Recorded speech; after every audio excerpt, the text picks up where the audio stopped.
Bhagavate Vasudevaya. Om Namo Bhagavate Vasudevaya. Om Namo Bhagavate Vasudevaya.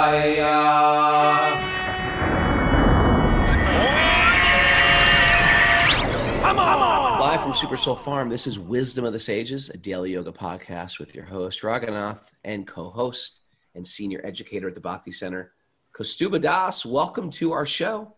Welcome to our fascinating group of aspiring transcendentalists or transcendentalists in training using the yogic wisdom literature of the ancient India to be our guide. You like that little intro? I just made it up. It works. Okay. We are diving deep into the Srimad Bhagavatam.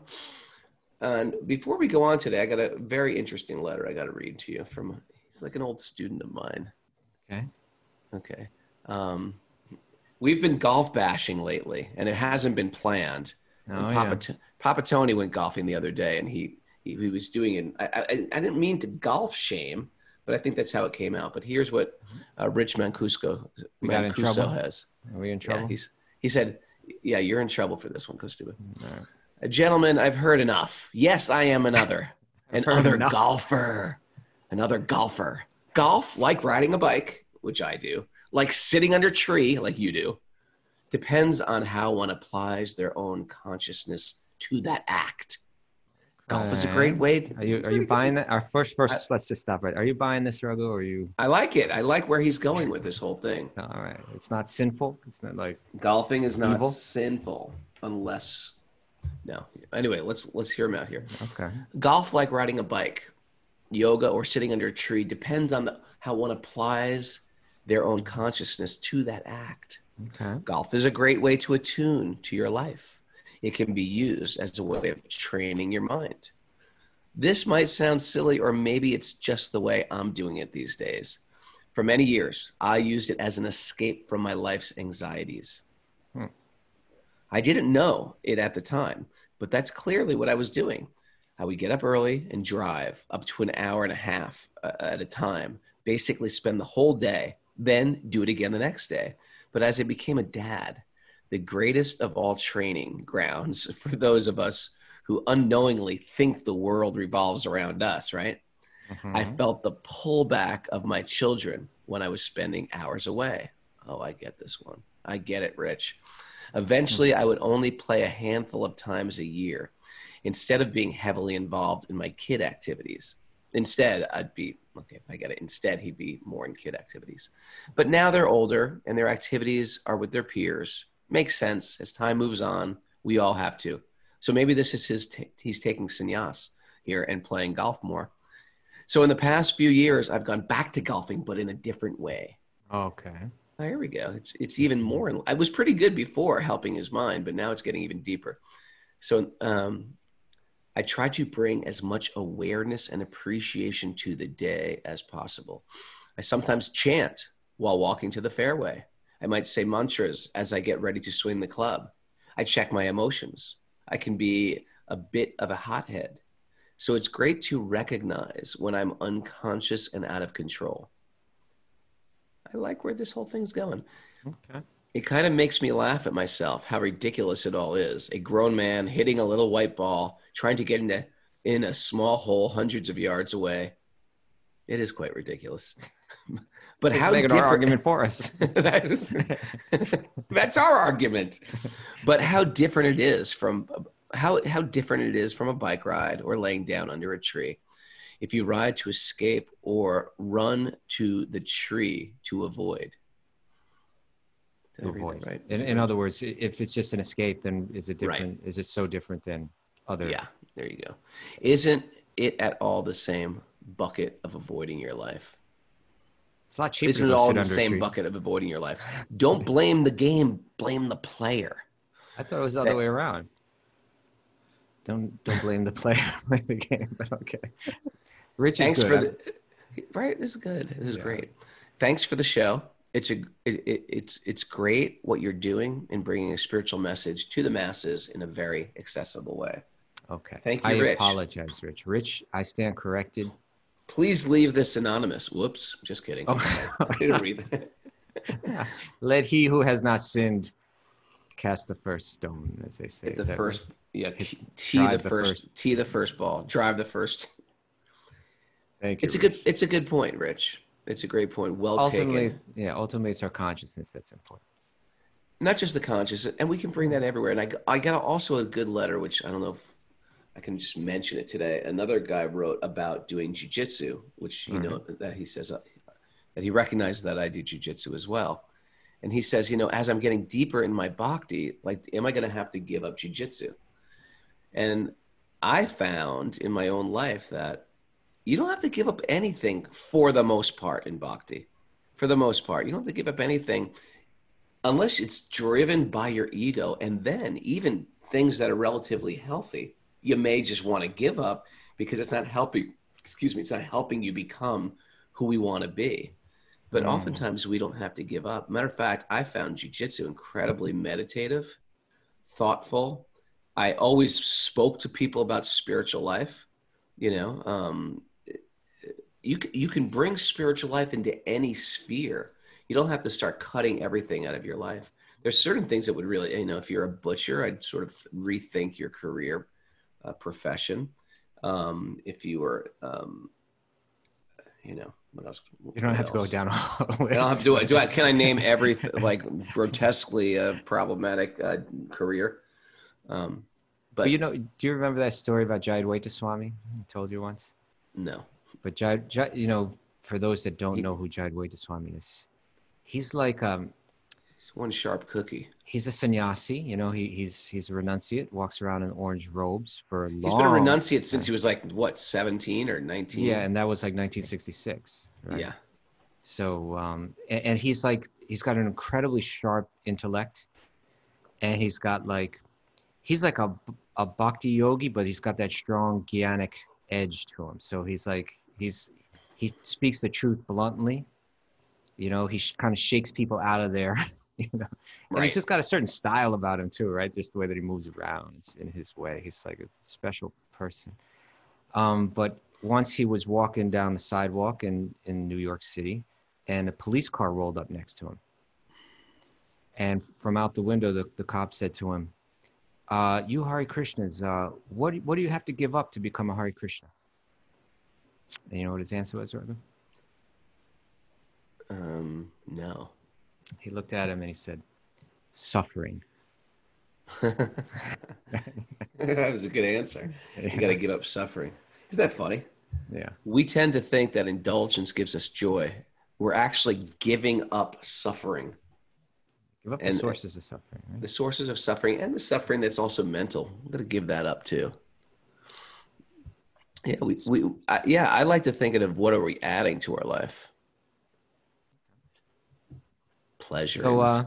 Rich, go ahead, hit that golf ball, but you better not be in Maya while you're out there. Yeah, you better not be in Maya. I'm going to be checking up on you. I'm going to be driving around. If you see some crazy guy driving around in a golf cart, that's me spying on you. That was a good one. If you want to join us here on Zoom, we got a group here. I'd like to double our Zoom numbers. I'm going to put a personal challenge out to everybody on Zoom today. Get a friend, contact a friend. I want you to get 3 friends to join our Zoom class. Let's double our numbers in a month. I think we can do that. You just got to reach out. And you know what? It's a great way to find people who are sort of like on the edge of their life and their spiritual, especially in this mixed up times, where you could just reach out to someone and, hey, join our Zoom class. Or even if they don't join us on Zoom, maybe they're not let's face it, the Zoomers are a bunch of extremists. They're waking up at 5 a.m. every morning. But even if they become one of the others, those others who listen to the podcast out there, bring people into the fold. It's the greatest gift you can give, not because Kaustubha and me are posing ourselves as great beings. The wisdom of the sages is in the teachings of the Bhagavatam. And as we start to repeat them and hear them on a regular basis, it does something to the consciousness. And you don't even notice it at first, or sometimes you do, but you notice after a week or a month of just hearing. It's a healthy addiction that changes the trajectory of our actions and our choices. All right. We're in a good spot today. Anyway, if you want to join us, email Mara, wisdom of the sages 108 at gmail.com. You ready? All right. Yeah. We are on Srimad Bhagavatam, Canto 1, Chapter 13, text 54-ish. That's what I got, 54. Okay, good. Narayanam namaskritya naram chaiva narotamam devim saraswatim vyasam tato jayamudiraye. Before reciting the Srimad Bhagavatam, which is our very means of conquest, one should first offer obeisances to the Supreme Lord Narayan, unto Narayan Rishi, the supermost human being, to Mother Saraswati, the goddess of learning, and to Srila Vyasadeva, the author. Nasta prayeshva bhadreshu nityam bhagavat sevaya, bhagavati utamashloke bhaktir bhavati naishtiki. By regular attendance in classes on the Bhagavatam, and by rendering service to the pure devotee, all that is troublesome to the heart is almost completely destroyed, and loving service to the personality of Godhead, who is praised with transcendental songs, is established as an irrevocable fact. Om Agyanatamarandasya Gyananjana Salakaya Chakshurun Meditam Nina Tasmai Shri Gurave Namaha. All right, let's dive in for my mental hygiene. It's a great way to put it, mental hygiene. I love that phrase. Right? Yeah. Yogi Charu says that all the time. Mental hygiene. It's a great word, mental hygiene. We're going to have him on the show soon. Yogi Charu is great. I love that man. There's certain people you could just go, I love that man. He's one of those guys. I love that man. How can you not love Yogi Charu? Yeah. Okay. One who has controlled the sitting postures, the yoga asanas, and the breathing process, pranayama, can turn the senses toward the absolute personality of Godhead, and thus become immune to the contaminations of the modes of the material nature, namely mundane goodness, passion, and ignorance. It's interesting. Sometimes people have even said things like, aren't we supposed to balance the gunas, goodness, passion, and ignorance? And the answer is no, you're not supposed to balance them. First of all, those three energies are dominating the entire world: goodness, sattva, rajas, and tamas. We want to bring ourselves to goodness, but even not material goodness. In material goodness, we can get a glimpse of what it's like to have more breathing room, that the noose of the material energy is not tied around the neck, the addictions of this world, the lower passions, the drives of the senses and the body. But eventually we have to come to this place of Shuddha Sattva, pure goodness, where we're actually transcendental to the gunas. And this is what the whole Bhagavatam teaches. It's not just like refining the body, cleansing the body, strengthening the body, which we tend to think is the goal of yoga. It's actually transcending the actual material body. So in the process of strengthening, cleansing, detoxing, etc., these are steps. This is the threshold to enter into this transcendental realm. And Prabhupada's going to talk about it in the purport. Kaustubha, you want to read the purport today? All right. The preliminary activities of the way of yoga are asana, pranayama, pratyahara, dhyana, dharana, etc.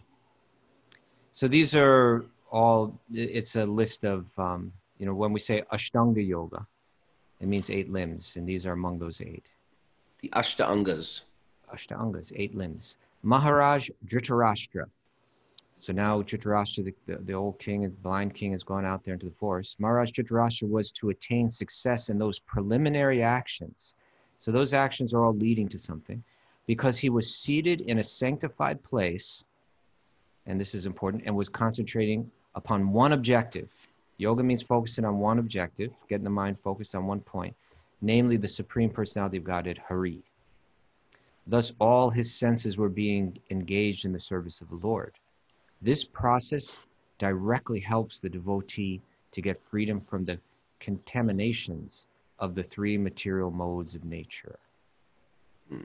So those 3 modes they're influencing the mind, right? They're in one sense corrupting. Owning the mind. Owning. Even the highest mode, the material mode of goodness, sattva guna, is also a cause of material bondage. How does that work, Raghunath? Well, First of all, another great translation for the word guna is it's a rope. Rope, okay. And it ties you up. And how do you, if imagine you're all tied up, how do you untie yourself? You can't. We get untied by guru coming into our life, and the guru unties. So you can also look at guru in the form of information, wisdom, teachings like we're doing now, hearing.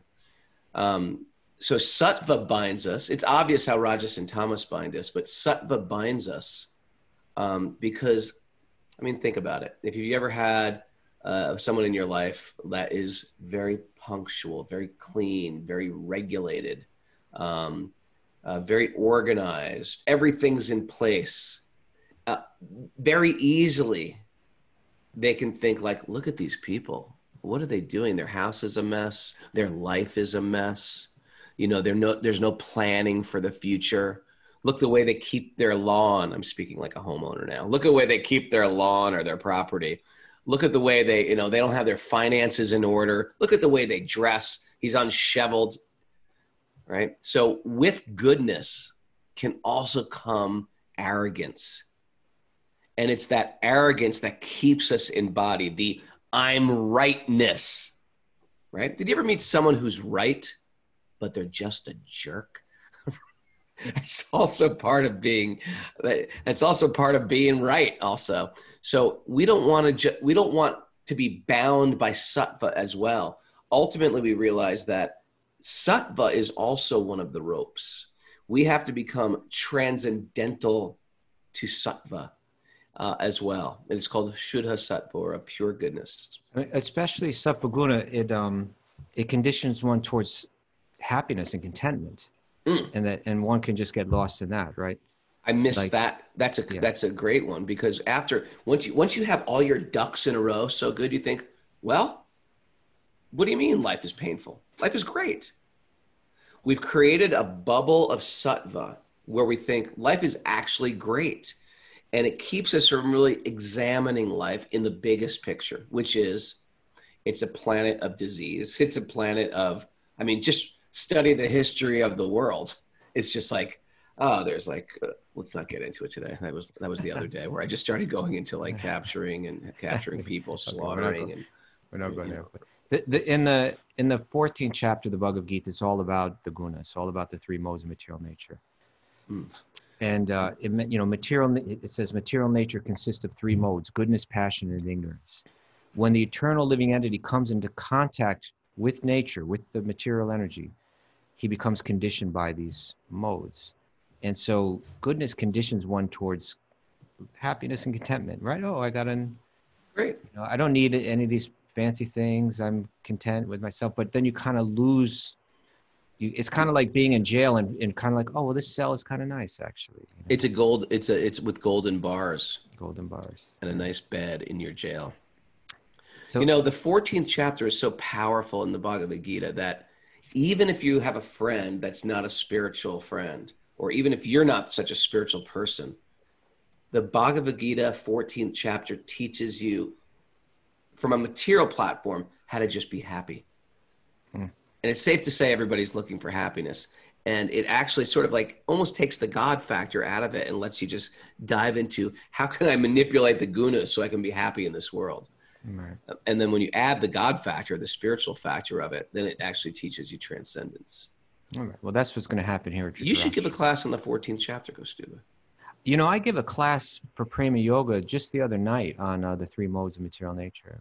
It was the first time. I would love to hear you give a class on 14 and 17. Well, why don't we do something like that for Patreon? Okay. We'll do that sometime soon. All right. By the way, Patreon, thanks for everybody supporting us through Patreon. This is a community-supported podcast. That means you guys make this boat float. Don't sink it. Float it. And we try to do extra perks for joining Patreon. It's patreon.com/wisdom of the sages. And we did 3 yoga classes.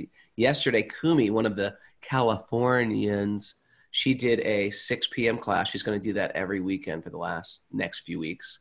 And Paramananda Prabhu is today at 10 a.m. Paramananda's our old partner in crime in the Shelter Band. So you should check him out at 10 o'clock. He gives a very strong asana class.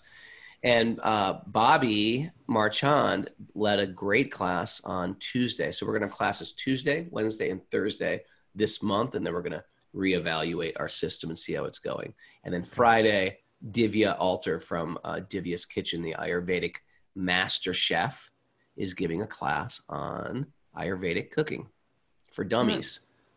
I added for dummies, but Okay. looking forward. Okay, So, let's dive back into this. yeah, even the highest mode, the material mode of goodness, is also a cause of material bondage. And what to speak of the other qualities, namely passion and ignorance. Passion and ignorance increase the material propensities of hankering for material enjoyment, and a strong sense of lust provokes the accumulation of wealth and power.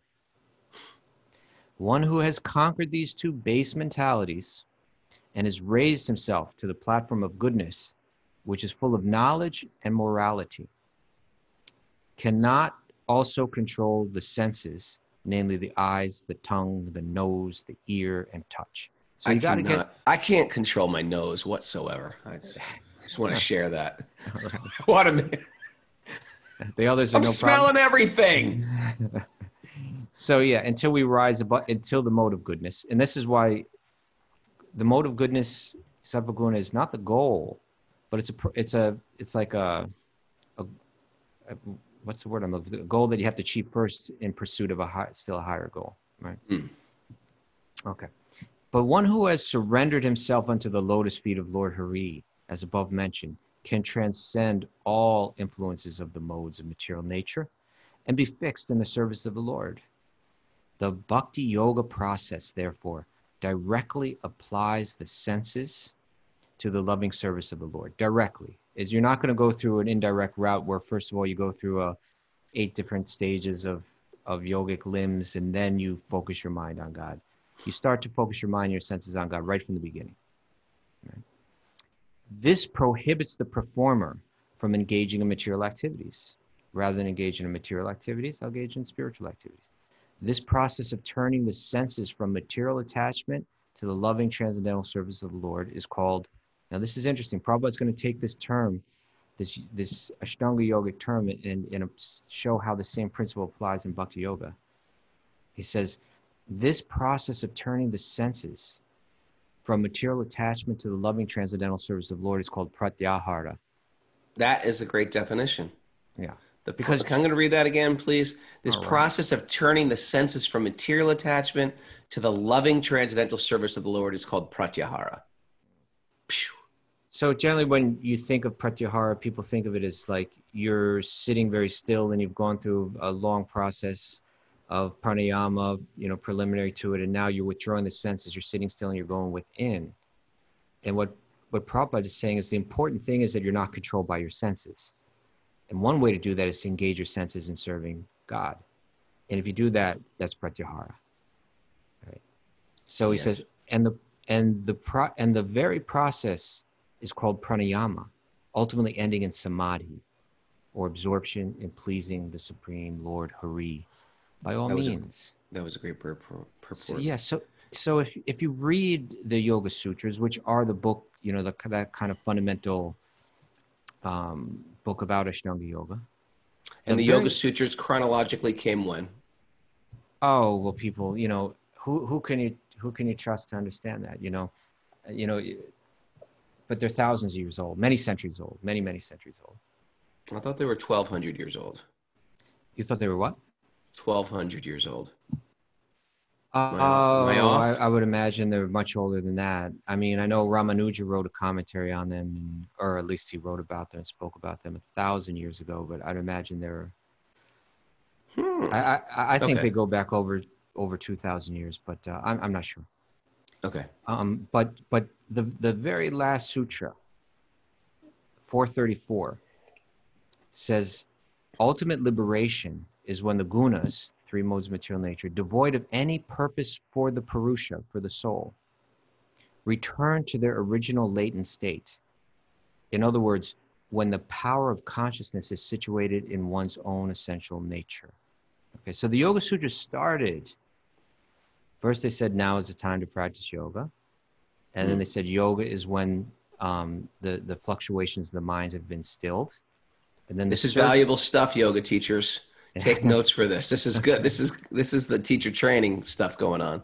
Okay. So again, the first one said, now's the time to practice. So now that you're a human being, you have the opportunity, practice yoga. And the second one says when the mind, and this, you know, there commonly we could divide yoga into 4 different paths. And in Ashtanga yoga, the path is to still the mind. So it says when the fluctuations of the mind have been stilled. And then the third sutra says, then the seer abides in their own true nature. Then the soul, then the Atma, then we. Wow. We abide in our own true nature. So yoga is all about uncovering that true nature again, one way or another. And so what this verse says is, when you've achieved that goal of yoga, the way that you can understand is that the gunas, these powerful, influential modes of nature that are radiating from every object, every material object, when the gunas, devoid of any purpose for the Purusha, they no longer, well, I'll get into it, devoid of any purpose for the Purusha, return to their original latent state. In other words, when the power of consciousness, and this goes back to that third sutra, when the power of consciousness is situated in its own essential nature. It's these gunas that are preventing us from feeling and experiencing our own true nature. And when they kind of just say, okay, you win, right? Yeah. They let go of you, then you've achieved the goal of yoga. Ultimate liberation, it's mentioned here. The word in the Yoga Sutras is kaivalya. Right?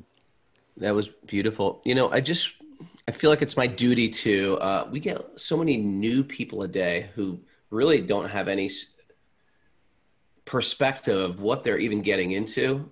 They just sort of like hear about the show or listen to it or see it online or heard it on Joe Rogan or something like that. So I just want to put in perspective, because we use sometimes this word Krishna.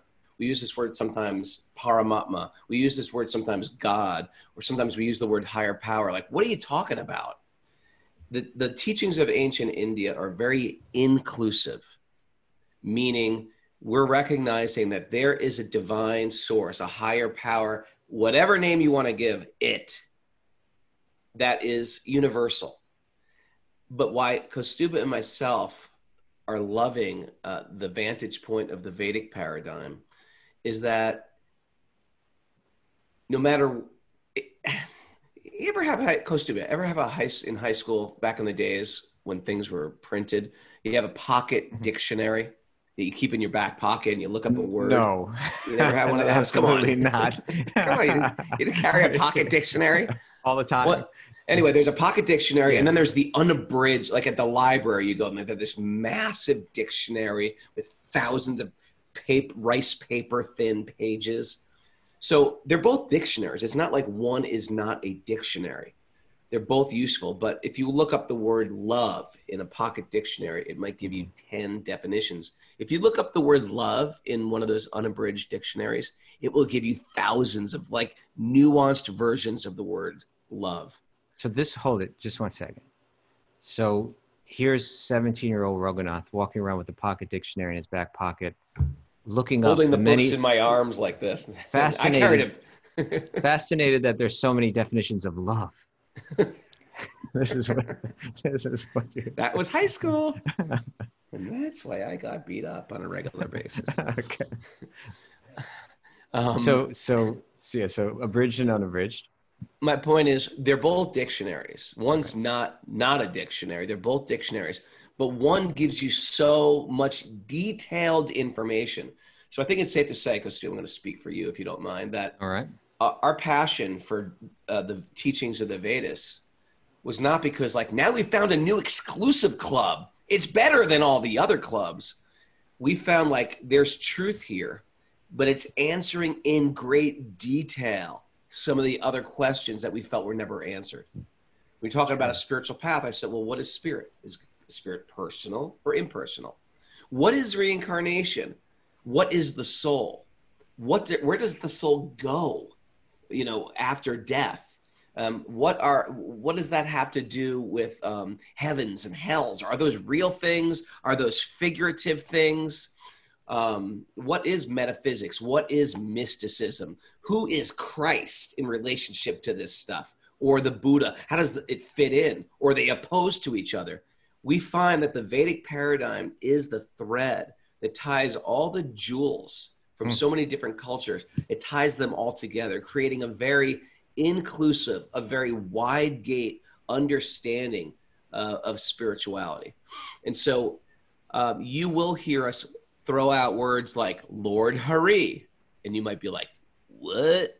Or you'll hear things, we'll talk about Jesus. We won't talk about Jesus that much, but you'll hear us sometimes talk about Jesus, higher power, nirvana, going back to Godhead, source, you know, sweet baby Krishna. All these things will be almost sometimes interchangeable, but it does it in a very cohesive way, in a very philosophical way.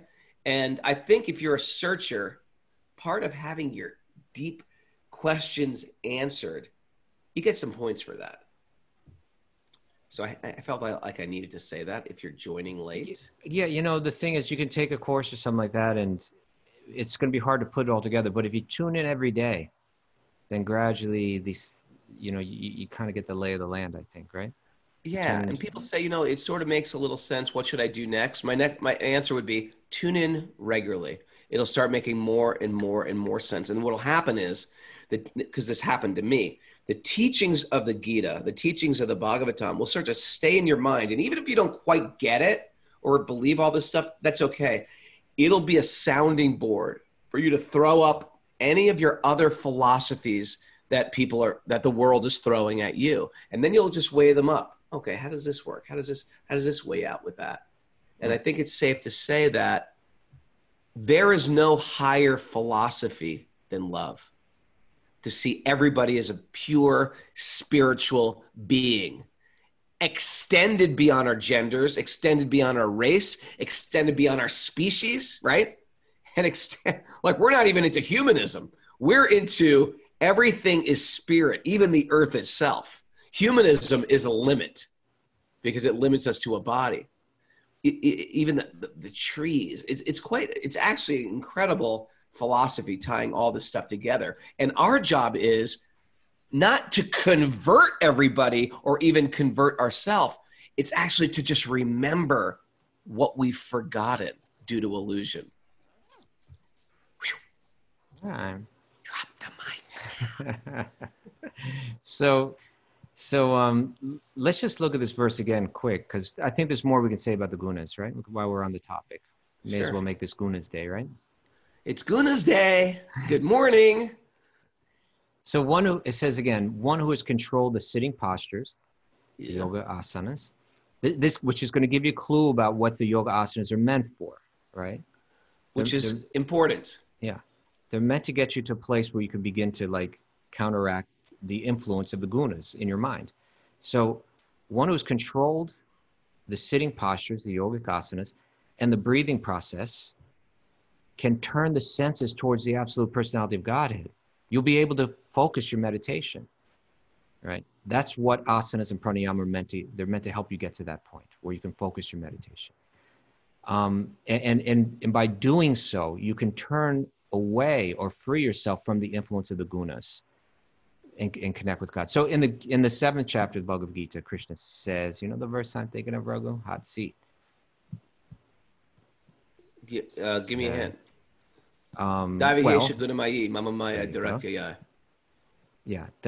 Krishna says that these gunas, they're my energies, right?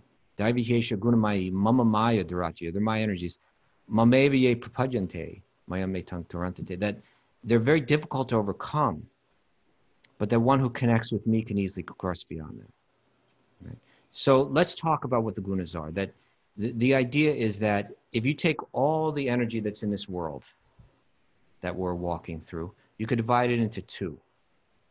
And that's spiritual energy, which includes all of us, the souls, as well as the Paramatma that's sitting in the heart with us. That's Purusha. And then Prakriti, which is all the material energy.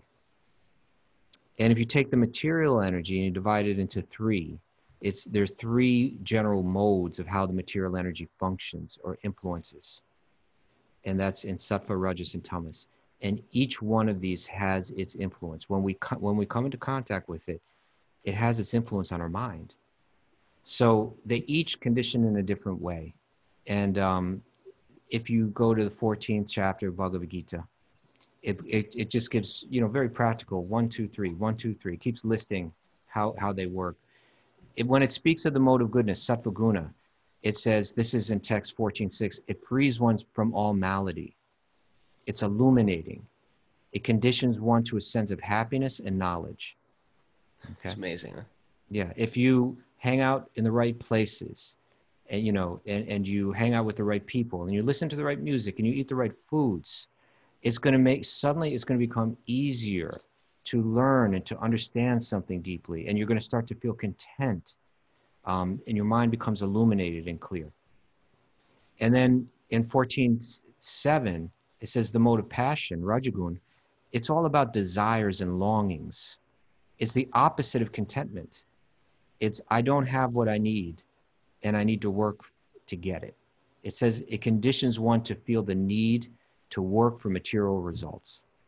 Right? I'm lacking something. I need something that I don't have. That's where all that drive, material drive, comes from. Right?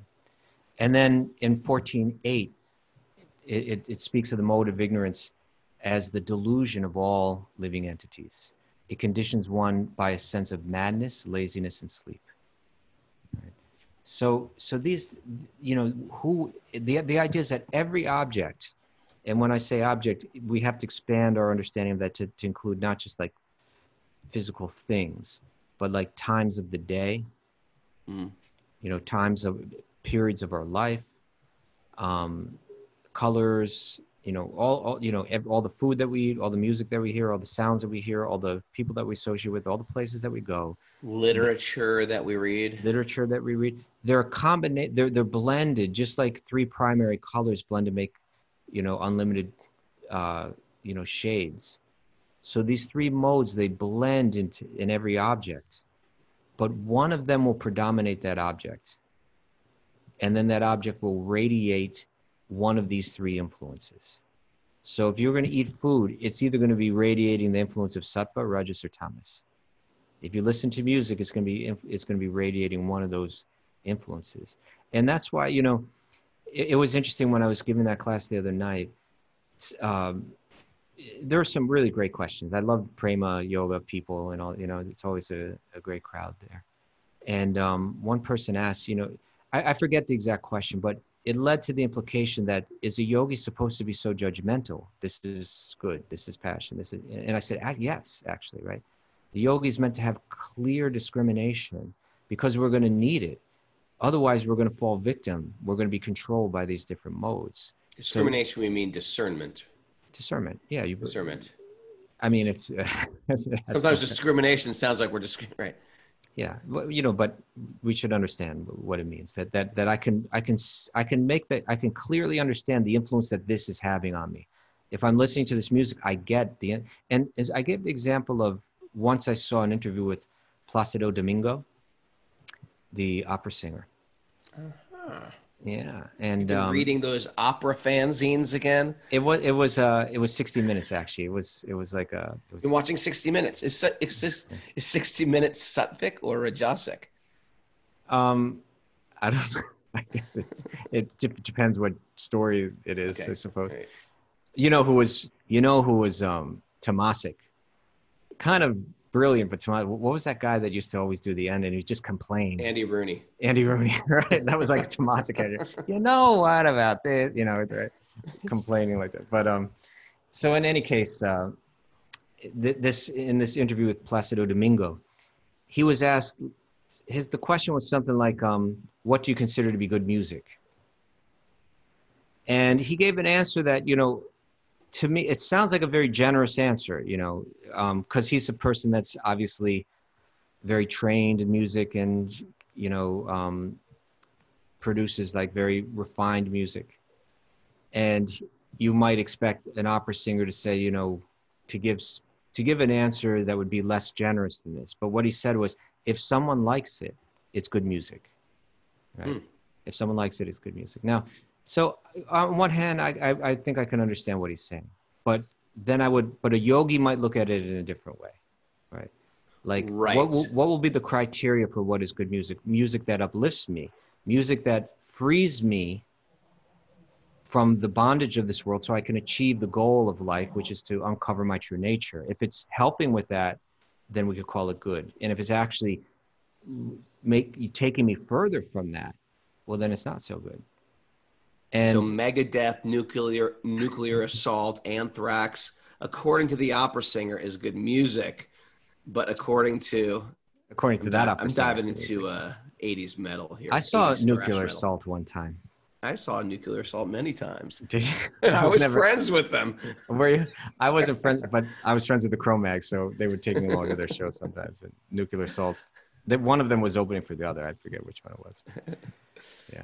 So we want to listen. So the yogi wants to listen to music that after you hear it, you feel illuminated, you feel uplifted, you feel content.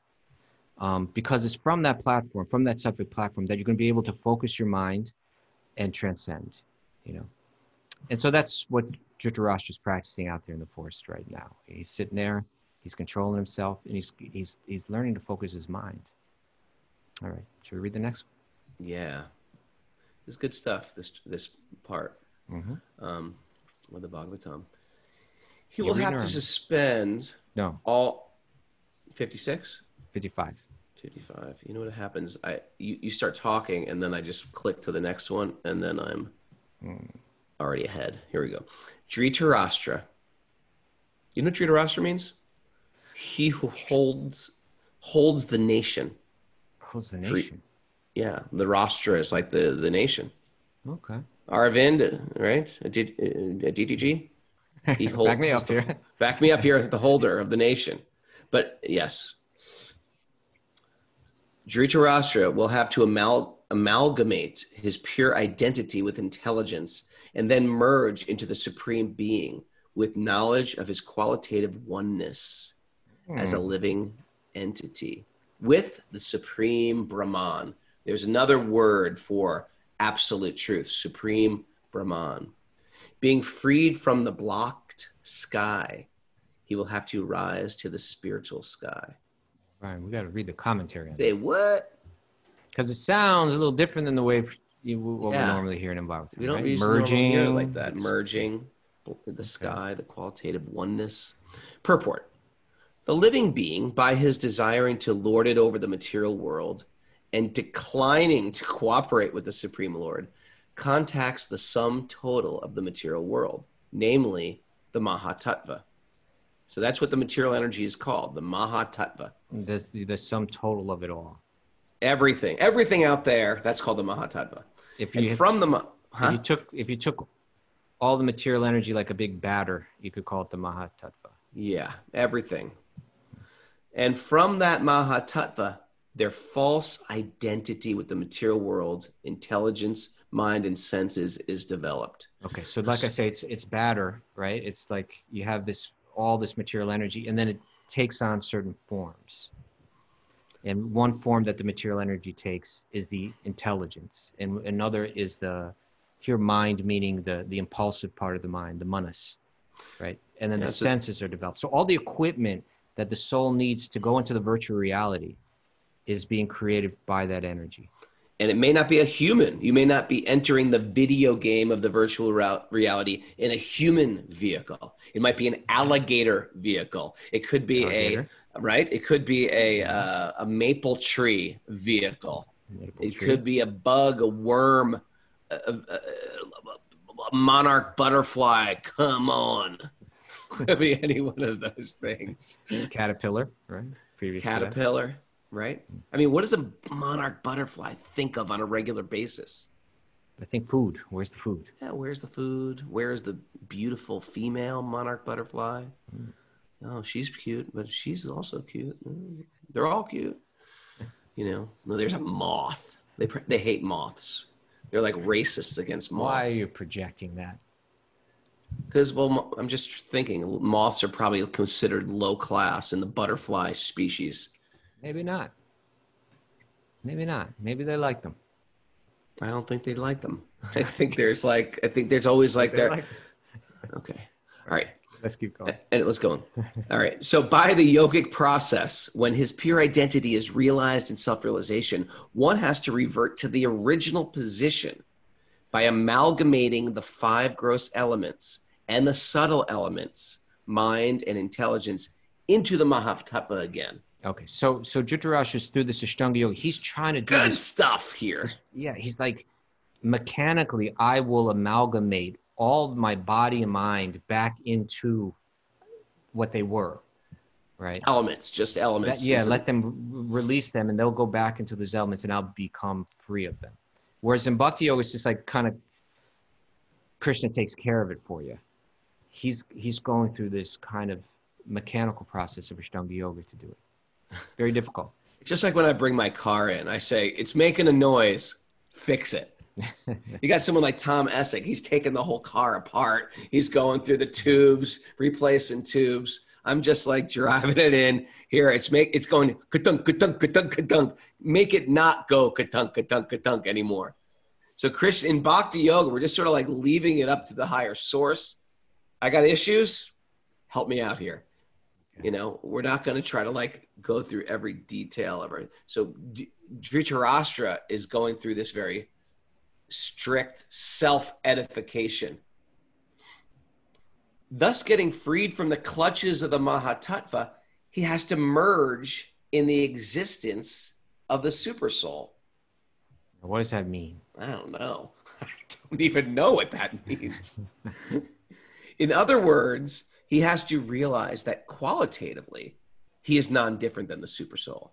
Okay. And thus he transcends the material sky by his pure, identical intelligence, and thus becomes engaged in the transcendental loving service of the Lord. Okay. I'm lost. Well, explain that to me, Kaustubha, please. Well, so let's look at our predicament in this world, right? Each one of us is a spark of pure spiritual energy. By the way, it's amazing that how different we all are. We're all different. We all have different careers. We have different genders. We all look different. Some of us are short and tall. We live around the globe. We are all in the same exact predicament. So each one of us is a spark of spiritual energy, eternal, but we've lost touch with that. Fixed in knowledge and truth, but we've lost touch with that. And blissful by nature, but we've lost touch with that. Sat Chit Ananda, we've lost touch with that. And we've been given all this equipment to move through this virtual reality. We've been given a material body. It allows us, it's got senses that allow us to try to enjoy the things of this world, but it comes with all kinds of problems too, right? Yeah, well, it's got limits. I have unlimited desires and I have a limited body. That's the biggest problem. And so all of those senses are connected to a computer that we also walk around the world with. It's called the mind. And the mind has been programmed through its experience, through the senses, to adapt certain ideas that don't have a lot of substance. Like, this will make me happy and that won't. This is beautiful and that's ugly. This is attractive and that's unattractive. I want this, I don't want that. And we follow that programming as if it were absolute truth. We're slaves to it. We're also adopt a false sense of identity that's connected with the body, right? That we think this is who I am. I'm a man, I'm a woman, I'm American, I'm European, whatever it is. Off. And so we're kind of trapped, moving through a virtual reality in a confused state. Yoga is meant to clear that up for us, to get us back to understanding who I am and experiencing that true nature. And so what Dhritarashtra is doing is he's this very sophisticated form of yoga that, quite frankly, none of us really stand a chance at pulling off, right? That he's gone to the forest, he sat down quietly, he steadied his mind, he's withdrawn his senses, right? And he's going within, and he's piece by piece amalgamating. And I don't want to give it away, but here's a spoiler, you know. He's going to actually just like what do you call it? Self-emulate? No, that's not emulate. Emulate? Emulate. He's going to light himself on fire. Immolate. What? Yeah. Immolate.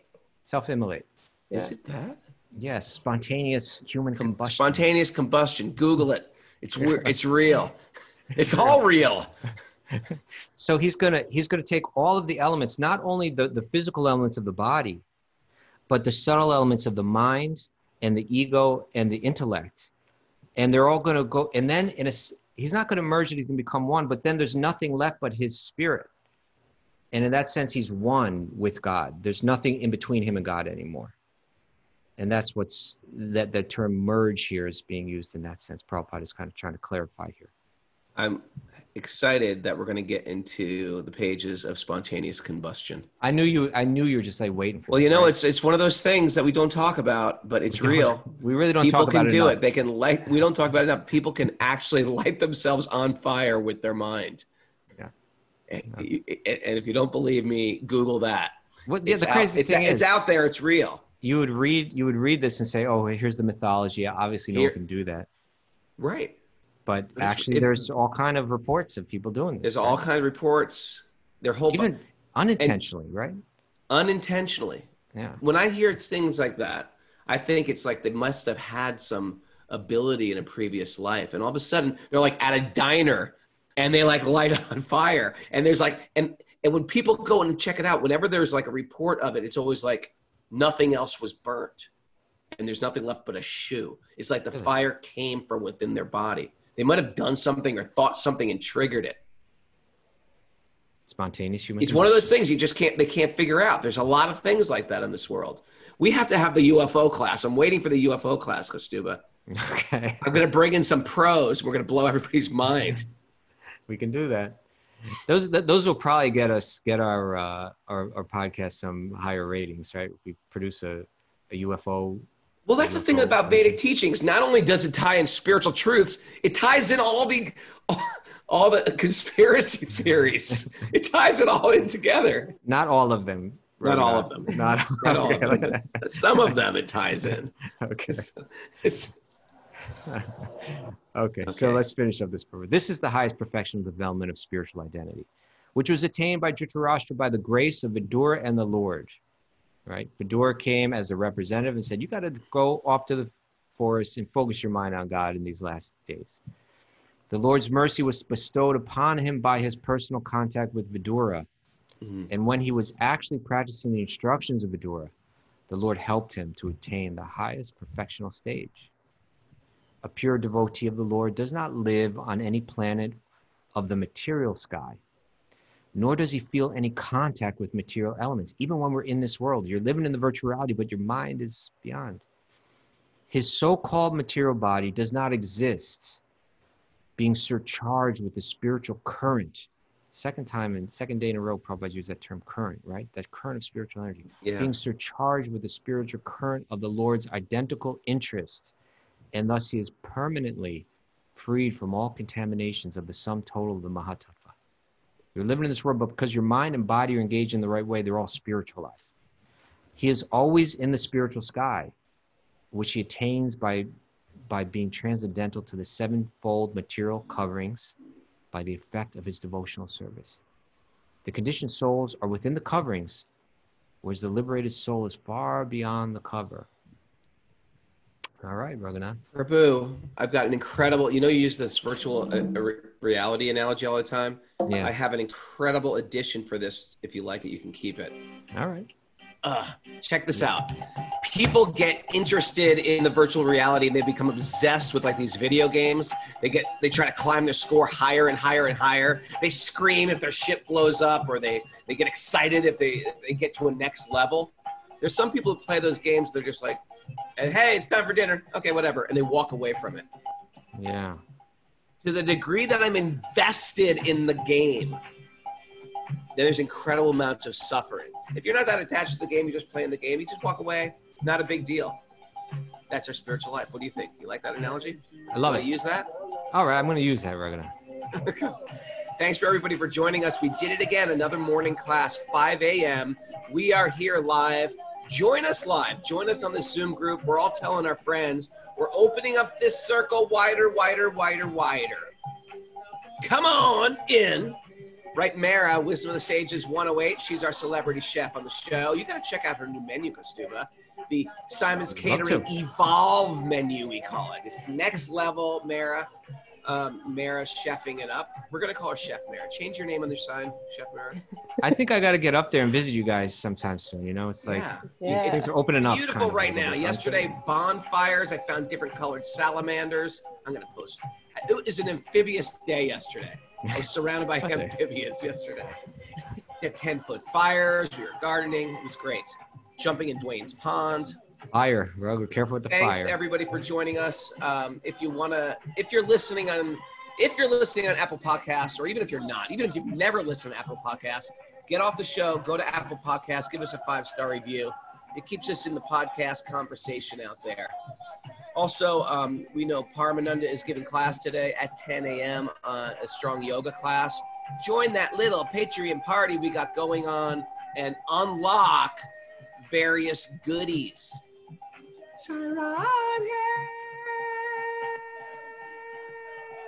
Patreon.com/wisdom of the sages. And remember, Saturday's question day. And I need to encourage everybody, this Sunday, Dravida Prabhu is giving class. If you've never met Dravida, ever heard of him, this guy is out of this world. He's awesome. A Sanskrit master. He's an incredible like poet. And he just has been imbibing this stuff for decades and decades and decades, and he just lives a simple, beautiful, absorbed life. Whenever I see him, I say, please, Dravida Prabhu, tell me something. Just speak to me. And out of his mouth flows the most beautiful, wonderful verses glorifying Krishna. They're stored in his transcendental skull. You're going to love it. This Sunday on interview day.